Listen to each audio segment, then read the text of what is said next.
procedimiento abreviado en el Código Nacional de Procedimientos Penales, en realidad sí se puede, o sea, se puede absolver a una persona dentro de la audiencia de este juicio o procedimiento abreviado cuando, por ejemplo, se presente alguna causa de exclusión del delito y finalmente se argumente que efectivamente el imputado no hace que acepta su responsabilidad, simplemente acepta haber intervenido en el hecho y ese hecho se excluye como delictivo porque se presenta alguna causa de exclusión del delito. Sin embargo, yo insisto en que debemos de presentar un diseño mucho mejor de lo que es el procedimiento abreviado, tropicalizar este procedimiento abreviado al estilo mexicano, es decir, llevarlo hasta una estructura que permita un debate de prueba y de tipo procesal dentro de la misma audiencia donde se va a definir sobre la responsabilidad o no de una persona. Aquí lo que importa es que es un instrumento, un mecanismo garantista de despresurización del sistema y que en muchas ocasiones es mucho mejor plantear el procedimiento abreviado porque hubo una detención en flagrancia y bueno, hay pruebas suficientes para poder finalmente dilucidar si hay o no hay culpabilidad y la defensa defenderse a raíz de las pruebas que llegue a recolectar durante la investigación. Otro de los temas es sobre el asesor de la víctima. Dice, si el Ministerio Público difiere de los intereses y hechos planteados por la víctima, el asesor victimal debe de mantener una actitud pasiva ante los planteamientos del Ministerio Público. Por supuesto que no.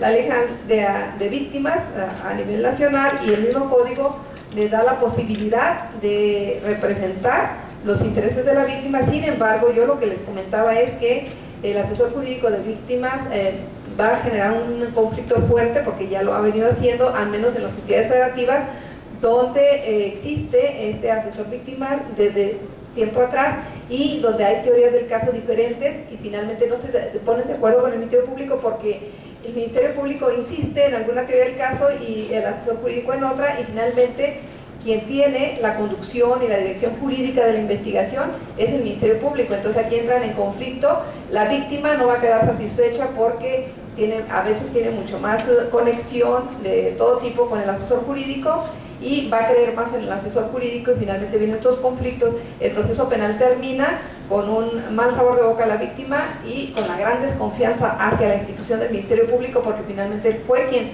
presentó la acusación. Y otro más es que ¿qué pasará con los preceptos del Código Nacional que los que se encuentran impugnados de inconstitucionalidad a 8 días de la entrada en vigor del sistema acusatorio? Bueno, yo creo que si se resuelve y se declara la inconstitucionalidad de estos preceptos del Código Nacional, todos aquellos casos que se han venido tramitando y que ya hayan tenido una sentencia condenatoria, por ejemplo, hay afectación de derechos, finalmente van a tener una resolución posterior que absuelva por la inconstitucionalidad planteada y que puede declararse por la Corte que absuelva a estas personas y los juicios finalmente van a ser ganados por los defensores. Cuando se haya planteado desde el inicio también que es inconstitucional algún precepto que se tomó en consideración por el juez de control o en su caso por el tribunal de enjuiciamiento, los jueces de ese tribunal. Eso es todo. Ok, entonces tenemos ahora el café, regresamos dentro de 15 a máximo 20 minutos por favor, para la segunda y última mesa de esta jornada. La segunda sesión vamos a seguir el orden del programa y por lo tanto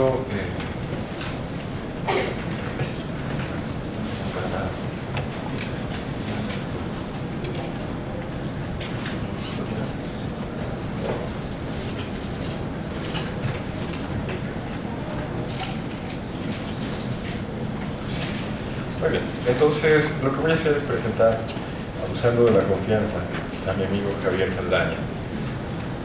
Les voy a platicar de don Javier Saldaña en mi experiencia como becario de la investigación científica por el año de 1997-98. Como habrán, no sé si leyeron mi currículum, yo estudié en San Cristóbal de las Casas y me acerqué a jurídicas viniendo en los veranos de la investigación de la Academia Mexicana de Ciencias. Y yo todavía me acuerdo, seguro Javier no, pero en ese entonces llegué y allí en la sala Margadán llegué y escuché una conferencia brillantísima de un tema que para mí era completamente nuevo sobre la fundamentación de los derechos humanos. Y luego me acerqué al final Javier en ese entonces acababa de llegar de su doctorado en Navarra, él es egresado de esta universidad y luego hizo un doctorado con Javier de Herbada, que es uno de los grandes filósofos y naturalistas vivos, y Javier es uno de sus discípulos más distinguidos en este país. Con el paso del tiempo desarrolló una amistad. Javier es una gente estupenda, ya lo escucharán, y además de apreciarlo personalmente, uno admira su trabajo. Tiene una línea que normalmente se abandona y se olvida en este ámbito jurídico mexicano, como que no queremos verlo, como que sabemos que está ahí, es el elefante en la sala que todos tratamos de ignorar. Me refiero a la ética. Javier escribe y ha tenido un trabajo muy relevante, cercano a la corte, con los códigos deónticos, códigos éticos que se han estado desarrollando. Hace algunos años empezó a trabajar otro espacio completamente nuevo en esta área, que era Ministerios Públicos y Ética. Y ahora, bueno, pues tenemos la fortuna de que haya aceptado la invitación. Habría que agradecerle una vez más a la doctora Patricia González y a Jorge Vidker, porque el programa es un programa de lujo. Y pues Javier viene a hablar justamente de esto de ética en este contexto del nuevo sistema. Entonces, por favor, adelante. Pues muchas gracias. Se ha ido la persona que nos hace favor de pasar las diapositivas. A ver, si no, yo bajo y lo muevo, no tengo ningún problema. El asunto es que he dejado el...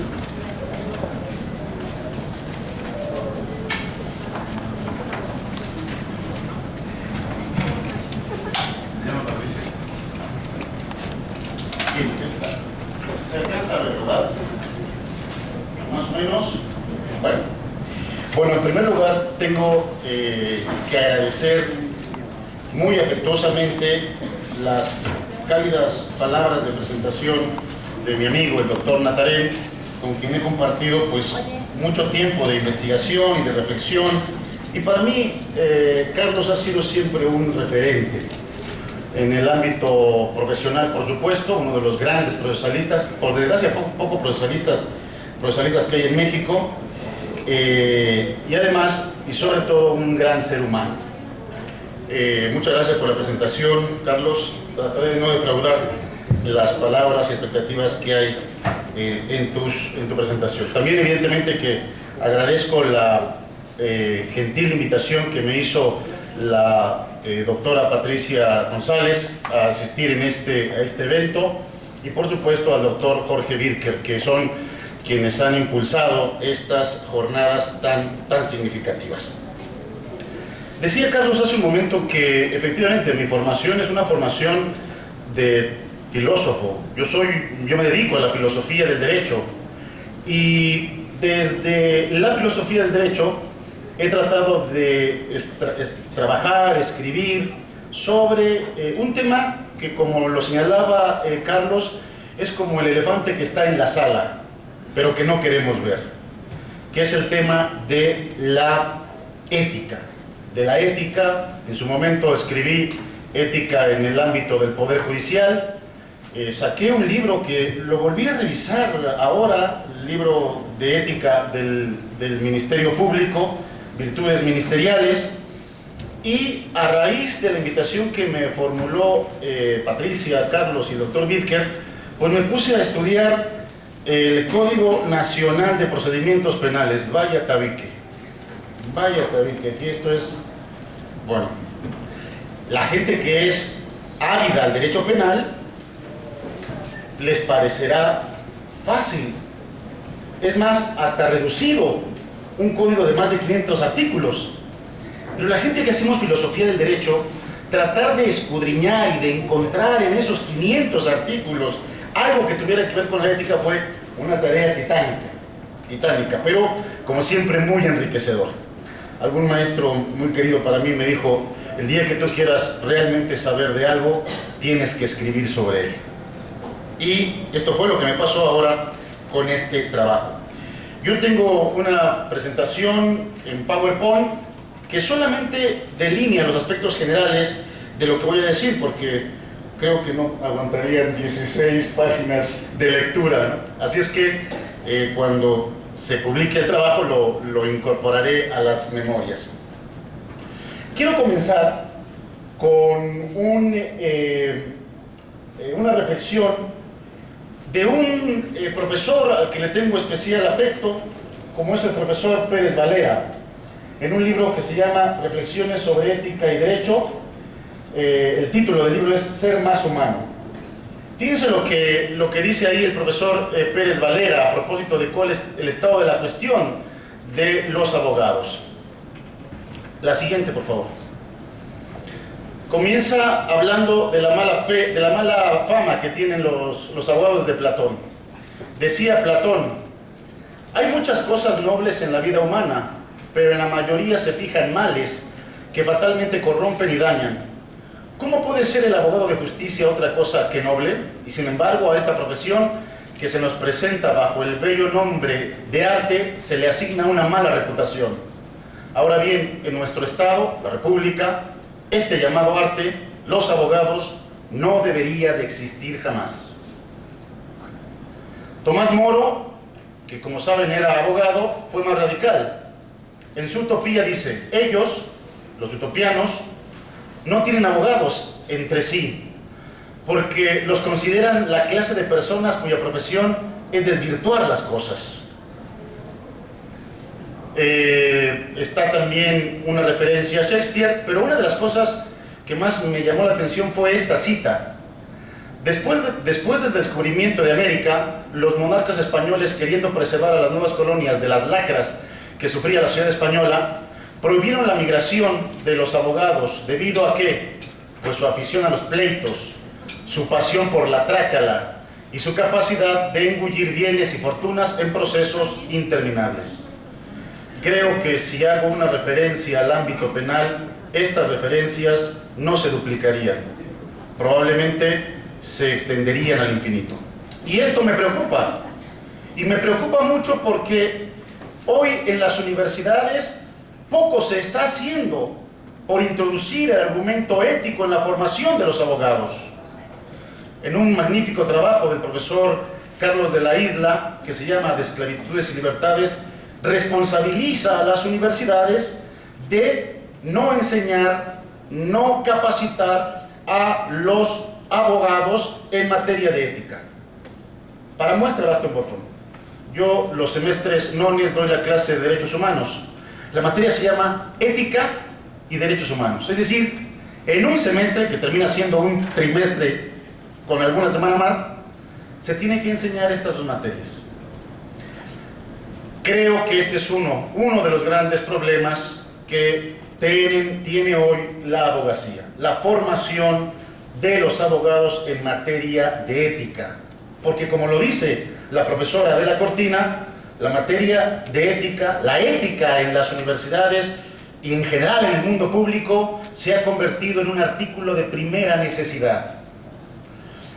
Me parece que los esfuerzos que se hacen en materia de corrupción institucional y el 3x3 y todo lo que tenga que ver con la cuestión institucional vale la pena, pero no van a tener ningún eco si no existe alguien que sea capaz de recordar cuáles son esos principios éticos que todo abogado tendría que hacer suyo en el ejercicio de su profesión. De las leyes, como lo veremos en una transparencia, las leyes, el derecho en general, hoy es ya insuficiente. Y si queremos realmente que nuestra sociedad progrese, no podemos darle la espalda al argumento ético. Cuando yo estaba redactando el trabajo, me preguntaba, ¿habrá cabida para la ética en el nuevo sistema penal? Y me encontré con dos queridos amigos míos, el doctor Díaz Aranda y el otro profesor que ha estado también aquí, penalista, Patricia, la otra persona que está en el departamento de Ochoa, el doctor Ochoa. Y como siempre bromeamos cuando nos encontramos, yo les pregunté eso. La respuesta que me dieron fue una broma. Esa fue la pregunta que les hice. Y la que me dijeron fue, no hay. Nos reímos, por supuesto, ¿no? Yo lo que hago es ofrecer una segunda respuesta.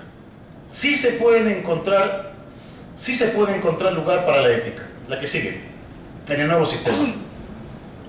Pero me enfrentaba a unos problemas que no quisiera dejar pasar. Primero, pues hay muy pocos artículos o libros escritos sobre ética. Me encontré uno, La tabla de salvación en todo el trabajo. Fue un trabajo de un amigo mío también, al que tengo especial afecto, Daniel Hidalgo Murillo, que escribe un primer capítulo llamado Ética, Prueba y Derechos Humanos en un libro que se llama Así una teoría de la prueba para el juicio oral mexicano. Bien, me encontré ese trabajo. Pero hay otro problema, y es que hay que decir las cosas con claridad. Si existe una dificultad para introducir el argumento ético entre los juristas en general, es doblemente complicado, cuesta mucho más trabajo fijarlo entre los penalistas. Perdón por lo que voy a decir, los penalistas en la recepción del argumento ético son los peores, no otras áreas del derecho. Y la tercera pregunta es, ¿a quién va dirigida? Porque claro, si nosotros echamos un vistazo por el código, nos vamos a dar cuenta de que hay pues una enorme cantidad de sujetos. Es verdad que la ética ahora se está pregonando también de las instituciones, pero la ética apela fundamentalmente al sujeto, al individuo. ¿De qué tipo de ética vamos a hablar? ¿De la ética del juez de control? ¿De la ética del policía? ¿De la ética del Ministerio Público? Por cierto, leí el trabajo de Patricia sobre ética, sobre las reflexiones en el nuevo sistema, teniendo como base el tema de la policía, y también me ayudó muchísimo a escribir mi trabajo. Del abogado, ¿de quién vamos a hablar de ética? Bien, estos problemas me parece que son dignos de tomar en consideración. Paso a la siguiente. Ahora, lo que quise fue abordar la problemática de la ética en el nuevo sistema penal como una necesidad, lo he señalado hace un momento, a partir de una reflexión básica. ¿Cuál? La necesidad de hablar de ética, el que ésta se haya convertido en un artículo de primera necesidad, no puede provenir del sentimentalismo. No puede provenir tampoco de una especie de sueño guajiro, de una especie de quimera. No. Si se propone una ética en el nuevo sistema penal acusatorio y oral, tiene que ser con bases científicas. Si es verdad que la inteligencia tiende hacia lo mejor, estoy seguro que cuando se ofrece el argumento ético a los abogados, a los jueces, aunque sean penalistas, seguramente por la inteligencia que los caracteriza, se sentirán atrapados. Y el discurso científico que me encontré, por el que he venido trabajando también desde hace tiempo, es el discurso de las éticas aplicadas, las que desde 1960 se vienen promocionando. Al lado de la ética, al lado de la bioética, de los avances tecnológicos, de la ecología, están las éticas profesionales. No es solamente una preocupación por la ecología, tiene la misma dimensión reflexionar y preocuparse por las éticas profesionales. ¿Qué se trata con esto de las éticas profesionales? Pues se trata con estas de ofrecer una respuesta a la pregunta de qué es una profesión y sobre todo cuál es el ethos de esta, de cómo se es un buen profesionista, y esta respuesta no basta con poseer conocimientos técnicos de su actividad, sino también elevar la moral de nosotros y de nuestra actividad. Desgraciadamente se ha pensado que un buen profesionista es aquel que solo tiene conocimientos técnicos. Esta es una de las grandes deformaciones de lo que una profesión es. Para alcanzar un buen profesionista, para ser un buen juez, para ser un buen ministerio público, para ser un buen abogado, para ser un buen perito, para ser un buen policía, se requiere tener estatura moral. Es decir, hacer suyos esos principios éticos que han caracterizado siempre a la profesión y que se encuentran en los últimos tiempos en los códigos deontológicos. Fíjense lo que dice la profesora Adela Cortina a propósito de esta segunda parte que integra el elemento, el componente de un buen profesionista, en el caso del derecho. Cortina ha descrito perfectamente qué consiste el referente ético aplicado al mundo jurídico. Cito: si el ejercicio de la actividad profesional exige excelencia y no basta con evitar las negligencias, entonces el derecho es insuficiente. Es preciso forjar un ethos, el carácter de la actividad, que se forma con valores, principios y virtudes. No se puede quitar mi presencia. Virtudes, no con el mero seguimiento de las leyes. quien crea que es un buen abogado penalista, un buen ministerio público, un buen policía, un buen perito, un buen defensor, conociendo a la perfección estos más de 500 artículos, está completamente equivocado. Adelante. Creo, sin duda, que estos referentes éticos pasan por hacer una reflexión sobre los principios básicos que se encuentran en el Código Nacional de Procedimientos Penales y que no son solamente principios legales, sino que tienen como la cabeza de Jano, ¿no? Es un ser con dos cabezas. Los principios que encarna el Código Nacional de Procedimientos Penales no solamente son jurídicos, también tienen ese otro rostro que es el rostro del carácter ético. Y evidentemente que ahí hay muchos principios. Yo no me voy a referir, porque ustedes ya han escuchado muchísimo sobre la publicidad, la contradicción, la continuidad, etcétera, etcétera, etcétera. Claro que tienen un referente ético esto, no solamente son principios legales. Voy a referirme a otros principios que se encuentran fundamentalmente en el artículo 131 y 132 del Código Nacional de Procedimientos Penales y que son los que tienen que observar tanto los ministerios públicos como los policías, aparte, por supuesto, de los jueces. Fíjense qué curioso, ¿no? El artículo 131 se refiere al principio de legalidad, al de objetividad, al de eficiencia, profesionalismo, honradez, respeto a los derechos humanos. Sí, pero ¿cómo se les da contenido? ¿Alguien podría decir que el contenido ya se los da la ley? Pues no. En ninguna parte del código se nos dice, por ejemplo, qué significa la honradez.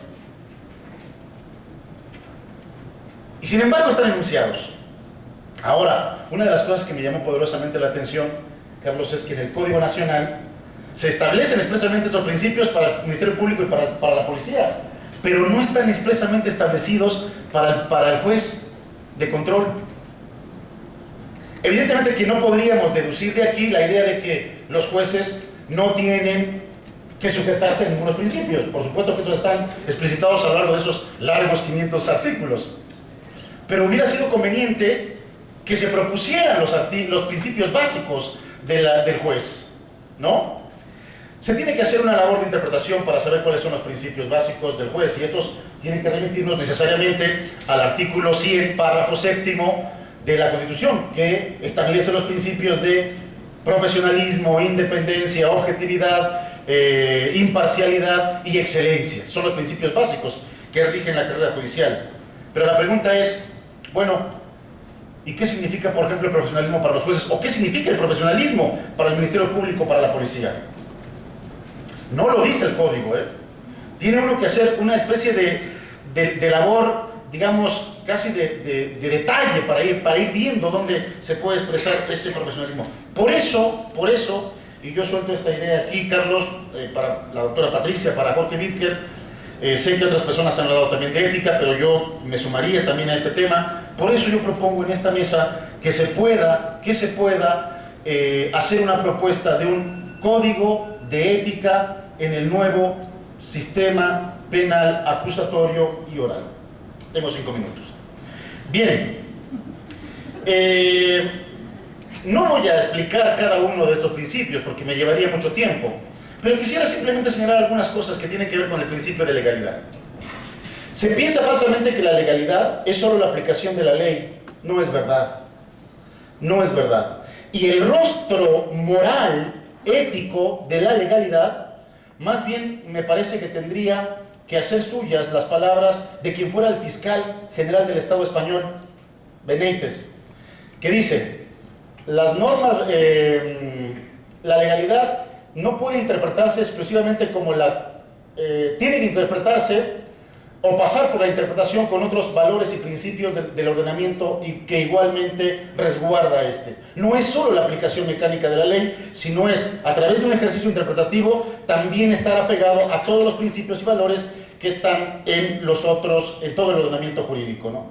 Y cuando yo leía esto, pensaba lo que decía, por ejemplo, la Constitución, en el segundo párrafo: las normas relativas a los derechos humanos se interpretarán de conformidad con la Constitución y con los tratados internacionales de la materia, favoreciendo en todo tiempo a las personas la protección más amplia. esto no es solo la aplicación mecánica de la ley. Esto no es el principio de legalidad descarnado.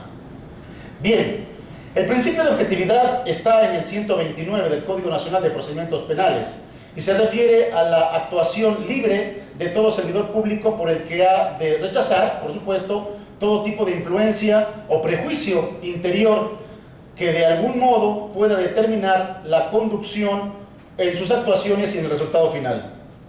Este es el rostro ético del principio de objetividad. Y la reflexión que siempre se suele hacer cara al ámbito penal y al Ministerio Público y a la policía y al propio juez es: ¿de veras no recibirán ningún tipo de presión? ¿No tendrán algún tipo de prejuicio cuando entran al análisis de un asunto? Este es el problema ético. No es un problema que tenga que ver con el procedimiento, con las pruebas, etcétera, etcétera. Tiene que ver con la conciencia de la persona que actúa como Ministerio Público, que actúa como policía, que actúa como juez. Si entiendo bien, este apelo a la conciencia es un apelo a lo más íntimo, al interior del sujeto.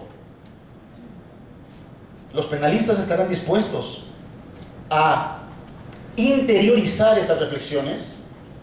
El Ministerio Público estará dispuesto a saber si siempre está actuando con objetividad, o la policía, como lo decía en su libro la doctora Patricia. La respuesta es muy clara. Si estamos delante de servidores públicos cuya conciencia está cauterizada, ahí cerramos el asunto y nos vamos. Pero yo creo que ningún juez, ningún Ministerio Público, ni tampoco ninguna policía tiene la conciencia cauterizada. El principio de independencia no está en la enunciación del artículo 131 y del artículo 132. Lo señala de paso el Código de Ética Judicial del Poder Judicial de la Federación. Y ahí me encontré con una declaración que es la Declaración de Bangalore. La Declaración de Bangalore es un documento internacional firmado por la ONU en donde explica detalladamente lo que la independencia es para todo funcionario público, también para los que están involucrados en la aplicación de la ley. Es una garantía, dice Bangalore. Bangalore es una ciudad de la India donde la ONU juntó a jueces principalmente penales de Europa, del mundo sajón, y les hizo que hicieran una declaración. Bien. Es una garantía, Carlos, si me falta un minuto nada más, avísame y yo ya voy a estar cerrando.